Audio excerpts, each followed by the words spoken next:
اون مردم بریدی نبرید میگن ایتالیا. این خانواده به همه کرامات اولیا شک داشته است. میگن میگه روشون هستن. بعد میگن دروغ میگن یا اگه جایی تری میشود. ما میگه روز حضرت یک بریلیانتی با جویی داشته است. میگه بریلیانت رنگ دونه انگور وری کلو. میتاش میگه بچه‌م میره بر بزرگ کو چندش نرخ میکنن لیکن نفروشوش. میگه بیاروش. من میگیرم میرم هر کدوم ما و شما را بزرگ بگن یا همین بزرگ شموتکا در ذهن میآید یا بزرگ میوه فروشی. این میگیره بزرگ میوه فروشیش میبره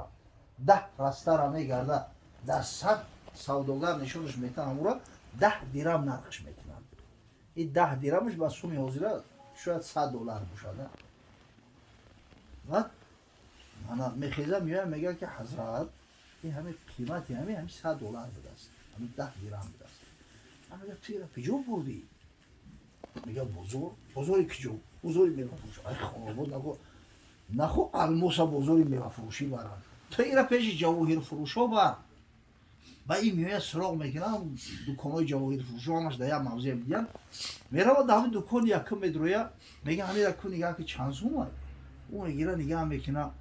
این جواهر فروشا با لوپ دوران دیده. نگاه میکنه اون ترشی نداره قیمت سایزو هم بلند پس میشه. همین اصلا همین اچکیرم همین لوپ و همین مسلمان ها اختراع کردگیم. در زمانهای فرزند یعنی همون هارون الرشید قصه کردم پسرش مأمون نام داره مأمون الرشید در همون دور مسلمان ها هم را پیدا کردگیم. همین چیزی که کلون میکنن نشون میتکو با این جواهر فروش میگه که من با هزار میخرمش 1000 درم. این 1000ش یا میلیون هایی. میلیون کلمه اروپایی هایی. ما میلیون نداشتیم.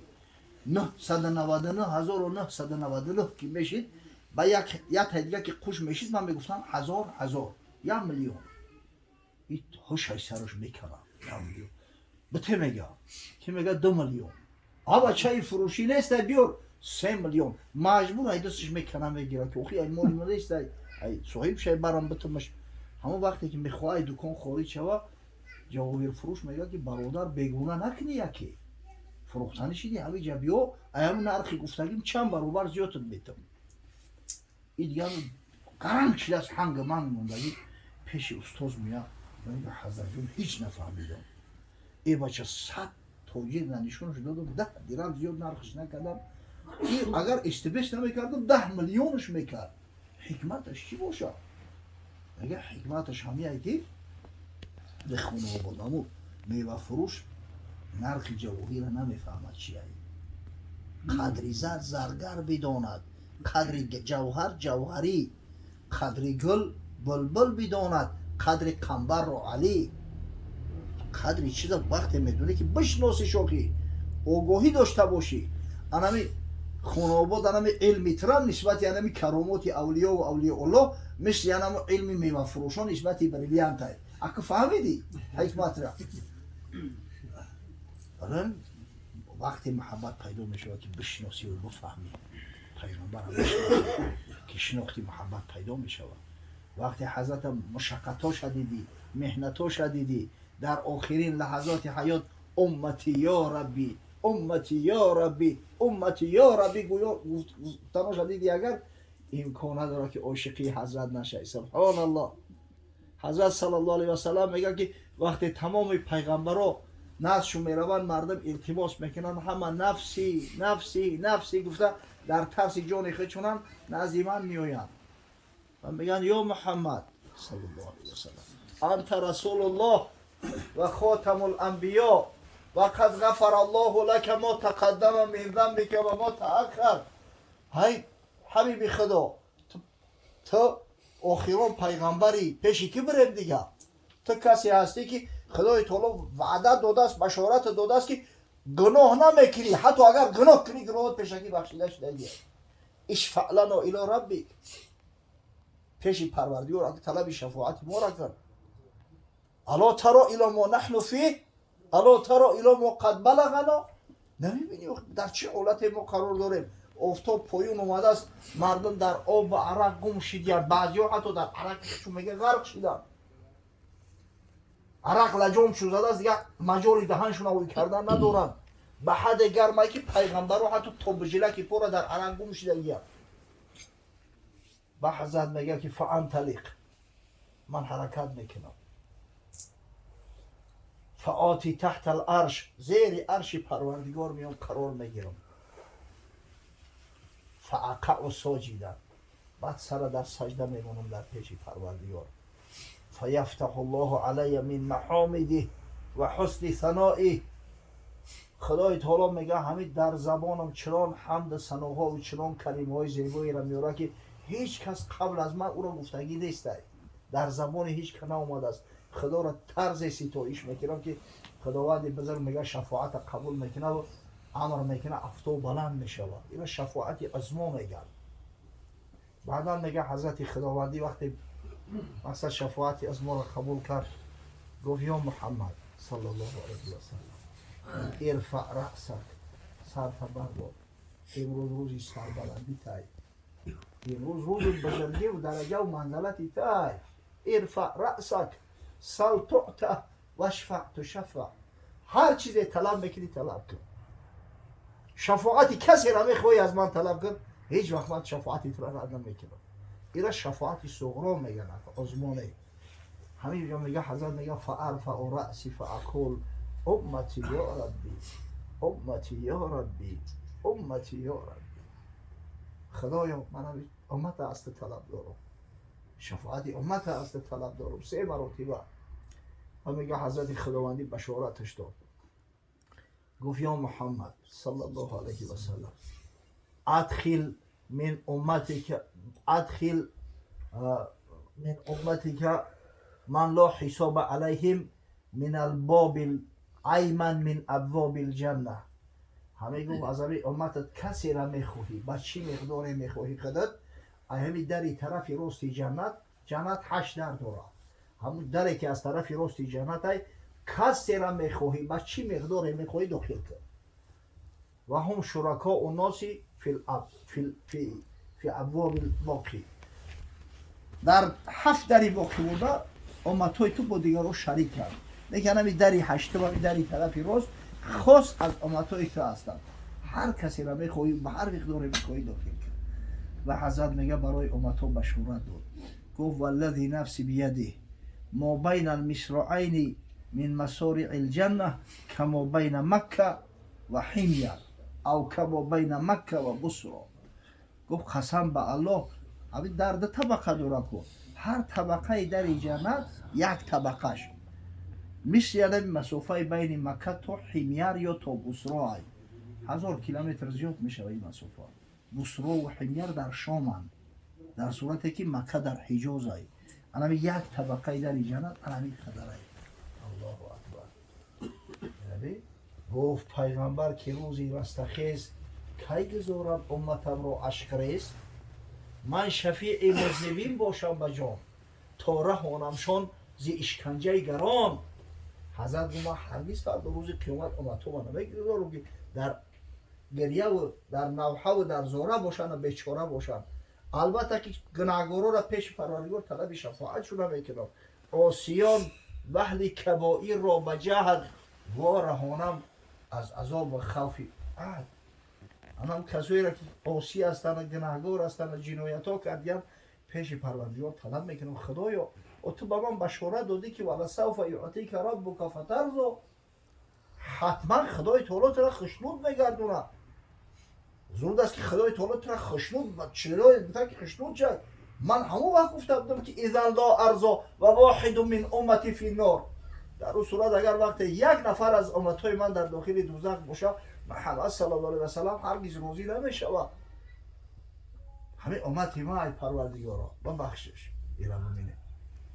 خدای بزرگ نمیخواد یک پیغمبر عزیز داد است اما کی به قدرش میرسی وقتی دانستی و فهمیدی از خدمتاش آگاه و باخبر شدی چه جای مال و چه جای دنیا قسم به الله در این صورت جان تفیداش میکنی خداوند بزرگ بابای اصلدین برکت بده که در این محفل خیر در ماه مولودی مسلمانان را جمع کرده است داملوها را جمع کرده است قاری‌ها را جمع کرده است اگر این بدونه و بفهمه اون مکانه قیمت اون مکانه اگر حیات پیغمبر از حیات پیغمبر که اوگو باشه. ببینه حاجی گریه میکنن همینجا سجده کردم شاید همینجا حضرت صلی الله علیه و سلم سجده کرده باشه شاید قدم جای حضرت صلی الله علیه و سلم باشه همراه اصحابش همینجا گذشته باشه اوای دیدهشو جاری میشه کسایی که در همین سرشون در ذهنشون همین چیزا هسته نباشه کجا آخی در حاجی بر شتگی در اتوبوس ای مدینه مکه بیایی هر دوش قدم دیدم او یا تشام بیرون نگاه کرده کریستی استفاده این قداش بگو یا حاجی ینگا یاد کردی چی بلو بگو خونابات یا بیرون نگاه کرد گرمی روی ای شدت گرمی و سنگو سوختی سیاه شیدن ای دور میبینی خیال میکنی یکمان رمای گوسپند باشه خوب آخه در دوری اتوبوسی نازنین کاندیشنر گریون بی توقع چیدیستیم کی میرسیده باشیم کی میرسیده باشیم او حضرت همه همی را پای پیاده تای کرد در بلای شطور دشمن تعقیبش میکردن عادتا روزانه وقتی حرکت میکردن در همین نصفی روزی حرکت میکردن در هم عین گرمی در زیر آفتاب سوزان برای که با او صاحب عقیده بشیم صاحب دین بشیم تا همین عقلت همین چیزا رو نمیگیره ای کجا بگیره آخی کلای خوریده ای کجا میگه این طریق پریستاولیدی در همون چیز یک تصورات داری که در ذهنت میآید برای انشالله این طریق محفلایی که سخن از خدا و پیغمبر گفتن میشود تاریخ پیغمبر را بیان میکنن مثل باد و هوا ضروره برای امت و برای که به این شناسایی پیدا میشود وقتی که حقیقتا شناختی این حضرت به درجه بزرگی که قسم به الله احتیاج به رکلام نداره همه شناختیش عاشق میشه امکان نداره که محبتش در دلت نغلطه وقتی که محبت در قلبت پیدا شد متابعت پیدا میشود دیگه سعی میکنی نماز هم میخونی روزه هم میگیری و پیغمبری خود تقلید میکنی جای تقلید و بیگانه ها وقتی که متابعت شد دیگه جای شک شبهه نیست بشارت خدا و پیغمبر انشالله پروپس کی جنت هم میگیری پروردگاری بزرگ محفل بونم و مبارک بگردونم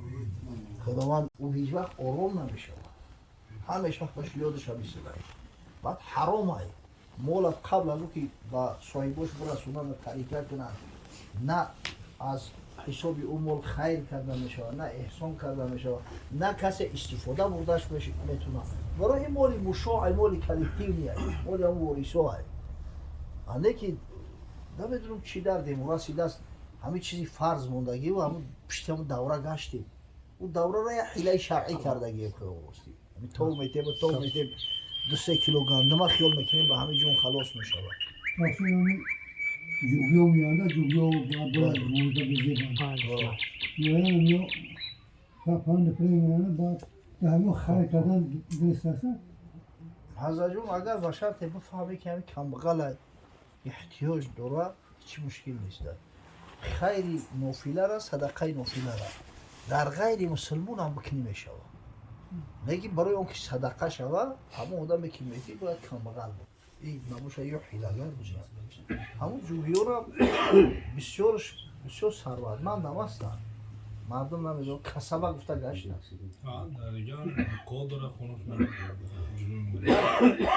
استوی همسایه داریم هم یک زمان همین را تعلیم میدادن همین کتابی مثلا فرایض از فتاوای سیراجیه بده دیگر همین کتابای موارث هستن تعلیم میدادن چی درد مرسید یا همین مردم دیگه ترکه نکردن همین علم استا مندری دای بین ما اکثر کلیم لحاظی ترکه کردن نمیتونن همین علم سر حساب نمیروند انا پسر ده برابری دختر حق میگیرن در تقسیم کردن فرق نداره شوهر کرده است نبیره دوره فرق نداره تیفلکی نو تولد شدگی های حقی بچه ده برابری حقی دختر های در تقسیم میراث ده برابر همچنین مثلا ماییته که پسر نداره پدر و مادر نداره او برادراش حقیر میشوند که برادر و خواهرش اگر همینجا برادر و خواهرای شقیقه باشند یعنی از پدر و مادرش باشند ای پدر و مادر یا مایید باشند یا که برادر و خواهرش پدری باشند مثل که همین پسر دختر است که فرق همی خیلی مردکو ده برابر زنکو حق میگیرند نه که اگر به شرط کلاله باشه یعنی برادرایی که ای مادری هن مثال برادر و خواهری پدری و پدر و مادری نداره و برادر و خواهر هم اگر مادری باشن در اینجا همین فقط بتونن که ایسه همون مولی مایت به او میرسه و همون را برابر بایشون میشه همین حالتی هست که مرد زنش با برابر میگیرن اگر به شرطی که همون برادر و خواهر و مادری باشن این یک مسئله مرکب پیچیده است که این کدوم یک ایرا با تو بفهمونه میگه بسیار حتما میگه که این فرض خدای یک زمانی بود که حقیقتا مردم کم بغل بدن مثلا وقتی که پدر میبرد با فرزندوش هم یک کلبه اگ میموند هم یک کلبه پخسگیلی عادت بود دیگه میگفتن که هم دوداری خوردیم و توکلش وقت دیگه اگه دعوام نمیکنه یه باشه حالی اقتصادی بزرگانی شده حالی یک آدمایی هستن که میبرن میلیون ها بعدی سرشو میمونن هیچ که حق شد دیگه نمیبخشه اگر به شرطی که با همین طریقه اسلامی را جوری نکنیم همین رزبار و جنگو هیچ وقت ای جمعه کنده نمیشود یکی از سببایی که مهر و محبت در بین مردم کم شده است اینمی خانه سوخته اینمی تقسیم ایده به انصافی میکنیم این خدای تعالی تعیینش کرده است که مخلوق میکرد مخلوق کمبودی میکرد اما همین طریقه اسلامی تقسیم پروردگاره خداوند این تقسیم تعیین کرده است اگر موافق همین عمل نکنیم در آینده جنجال و دعوا و اینمی رزبارو زیاد میشود برای علاج دیگه نداره جمعه باید همین قطعی عمل کنیم راه دیگه نیست خدای تعالی خودش تعیین کرده است اونجای مشکل نداره خب ملوی که میویا و میگه که در کار نیسته همه بخشیده اما بیچاره نمیفهمه خودش طریقه کردن نمیتونه چون ریخچه خلاص میکنه اگر همه بخشیده چیه میویان بچه ها جمع میشن ما دامی اوچمو بخشیدیم اوچت بخشیدیم مولی اوچت بیل فرض یا اوچت دخترش فیروت کنه و همه همه خونه و در دخترش بتا شما جنجال نمیکنی تو نمیدرونی همه مولا در دخترش بدهی گفته پس ایچ تری بخشش بده دروغ یا همش روسیویی هایی از یا خیال میکنن این طریقه همین ملا هم میوین همه را لاش میکنن چکو میکنن خلوگی بیچاره ملا هم را میگیره تقسیمش میکنه جو بجاش میکنه چه خیلی که خدای تعالی تعیین کرده گه این بچه بی این نمیشه واقعی فرضی خدای مایید مرد است 40 سال میتن در صورتی که اولی طریقه نشید است آخه اون مالی آب شد شما چگه خدای میکنه اولی مال تقسیم شدگی نیست اینو میکی اون خیر کرد نیستی نمیشه مایید که مرد دیگه مال نداره تمام همه مالش مالی وریسو های آخه بین وریسو وقتی که تقسیم نشید است این مالی کلکتیوی چگه یک از حق داره که خیر احسان کنه درست نمیشه حرام های خاصتا که یک نفرش اگر گلک باشه نابالغ باشه کسی حقی نابالغ میخوره آتش جهنم گویا خورده است این مسئله جدیه این مسئله خیلی انشالله امید است که هم خطیبه اقلا کم کم امامو ای بالای منبر صحبت کنن همین بخشیدن به شرط بخشیدن حقیقی باشه مادری بغیرته که شک نو یعنی کنشونده چکو میکرده باشن یه باشه پول و مال بسیار شده است مال زیاد شده است این مال آدم گمراه میکنه باید هم مردم بفهمونن که بخشیده معنی شده میاد یعنی بچه باشه گرفت اگر دادرش در پدرکه کرد شما لام گفته نمیتونه چیکار پای باشه توی گرفت بود برای که صاحب مال و مادر دادش برفت میتونه همه تا بزنه ای خونه پیش کنه معنی بخشیده مینم یه عجیب کروی داریم ده آخه پول ما که داشت باشه زخور در کلش فرزه من کنم چی باید آخه تا ایختا میگیری و ایخچه میگیری اخه داشت باشه ایخچه میگیری نکن خاک تو جوان مردی کنی و پولی زکات شا بتیش با باید شد بتیش میگی زکات در کلای خودش فرض میشه زمکوی هست ای شوش را بویان میتن و زکات در کلاش فرض تقصیر هم در با شرطی که در اون لبی او خشلاق یا آدم باشه یک کس اینجا فیروت کنه میفهمم هوای توزه صوف باشه نمیفهمم رستوران داره رستوران شهر نباشه اطراف شهر نباشه دیستی مقصد که پینوی شهر نباشه اگر ای شهر دو طرق باشه تو جای نماز جمعه میخوندگی را تو هم محله که نماز جمعه میشوه فاصله حقیقتا اگر برای باشه که یک آدم در این پرای قشلاق بسته و یا آدم در اول او قشلاق بسته و فیراد بزنه همین اوز همین قرآن نمیشه من بگو با توش خدا میدونه اگر که نشنوم معروف و نهی از منکر جمعه درس ای جمعه تعلیم ای مخصوصا در همین بطوش این بطوش در به فکر مولیم عریف ای ها اون عریف او هم قصاوت های شیرین خشلو میکنه میره چی چیزایی را یاد میگیری خوبه کو آدمایی را میبینی که ممکن که در یه هفته یه بار ببینی شوهر رو دیده شو نمیتونی یه نعمتی خداه خیمه‌اش مسافرایی که فرا ندارن امکان ندارن دیگه گپ نه که برای دیگرو را برای چی باید ترکش کنن وقتی تعلیم ای وقتی که مقصد که این یک نعمتی خدا ای یک فضیلت‌های داره که